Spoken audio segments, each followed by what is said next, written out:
আমাদের তরুণদের যে আকাঙ্ক্ষা কিংবা আমি বলবো যে বিগত 15-17 বছর ধরেই যে একটা জিল আমাদের মধ্যে গড়ে উঠেছে আসলে বিগত 2009 সালের নির্বাচনের পর থেকেই দেশ যে দিকে এগিয়ে গিয়েছে এবং রাজনৈতিক কাঠামো কিন্তু অনেকটাই এফেক্টেড সেই যে মুভমেন্ট আমরা বলবো তৎকালীন সরকারের যে মুভমেন্ট যে রাজনীতিটাকে তারা যেভাবে বদলে দিয়েছে কিংবা আমাদের তরুণদের মাথার মধ্যে রাজনীতির যে পিকচারটা আমরা গড়ে নিয়েছি সেটার উপরে ভিত্তি করেই কিন্তু আজকের দিনের রাজনৈতিক কাঠামো যদি বলেন এটার চিন্তা এবং যারা নতুন করে রাজনীতিতে আসছেন তাদের চিন্তাও ওই একই জিনিস দিয়ে মোটিভেটেড হচ্ছে যে আমরা মূলত ওই জায়গাটায় আর ফেরত যেতে চাই না।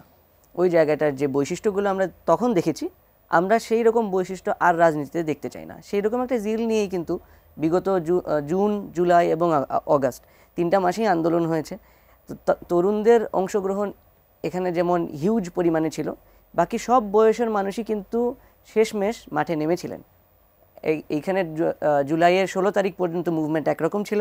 এর পরে যে মুভমেন্টগুলো আমরা দেখেছি সেখানে কিন্তু সর্বস্তরের মানুষজন দল মত পথ সব কিছু ভুলে গিয়ে তারা কিন্তু মাঠে ছিলেন।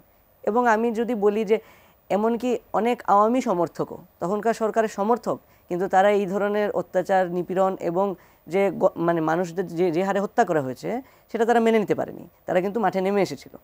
তো এই রকমের একটা কনসেনসাস থেকে আমরা যে রেজাল্টটা পেয়েছি after 5th of August, Sheikh Hasina যখন পালিয়ে গেল, এই যে সরকার গঠিত হলো 8 তারিখে, এরপর থেকে আসলে আমি মেঘের সাথে অনেকটা মিল রেখেই আমরা বলবো যে আমরা আসলে এই সরকারের যে আচরণ প্রত্যাশা করেছিলাম যে একটা মিডল ম্যান হিসেবে অথবা মিডল ফ্যাক্টর হিসেবে যে সবার একটা অংশগ্রহণ এই সরকারে কম বেশি করে থাকবে, তো সেই পথ থেকে কিন্তু অনেকটাই বিচ্যুত হয়ে গিয়েছে এই বিগত 1 বছরের বিভিন্ন অ্যাক্টিভিটিতে। আমরা দেখেছি যে টানা 7মবারের মতো বেস্ট টিস্যু পেপার ব্র্যান্ড হিসেবে স্বীকৃতি পেয়েছে বসুন্ধরা টিস্যু। সরকারের যে অ্যাক্টিভিটি দেখতে পেলাম এখানে কার্যকারিতার সফলতা বিফলতা যেমনই থাকুক, প্রক্রিয়ার যেটা ওনারা ফলো করেছেন সেটা আসলে আমরা খুব একটা সমর্থন করতে পারি না তরুণ মানুষ হিসেবে।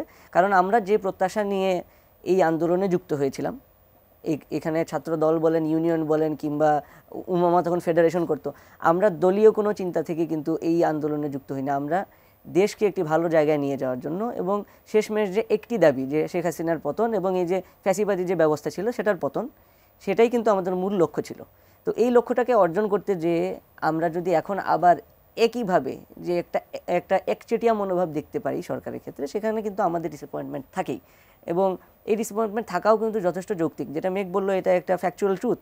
12ই আগস্টের পরে তরুণদের যে শক্তি, যে ছাত্র সংগঠনগুলো কিংবা সর্বৈব আমি বলবো তখনকার যে বৈষম্য বিরোধী ছাত্র আন্দোলন যে কমিটি ছিল, আমি যতটুকু জানি তাদের তখনকার যে কমিটি 100 সামথিং 150-এর অধিক, তাদেরকে নিয়ে কিন্তু আর কখনোই একসাথে বসা হয়নি। তার মানে কি, যারা মূল চালিকা শক্তি ছিল এই সরকার কখনোই তাদের সাথে আর একসাথে বসেনি। কিন্তু সেই যে কমিটি এবং কমিটি বাদেও বিভিন্ন দলের যে বিভিন্ন দলের যে অঙ্গ সংগঠন, ছাত্র সংগঠন থেকে শুরু করে যেসব স্বাধীন ছাত্র সংগঠনগুলো রয়েছে এবং তাদের সবাইকে নিয়ে কিন্তু বসা উচিত ছিল, তাদের মতগুলো শোনা উচিত ছিল যে কি আশা নিয়ে এই আন্দোলনটা শুরু হয়েছিল এবং দেশকে তারা কোথায় দেখতে চায়।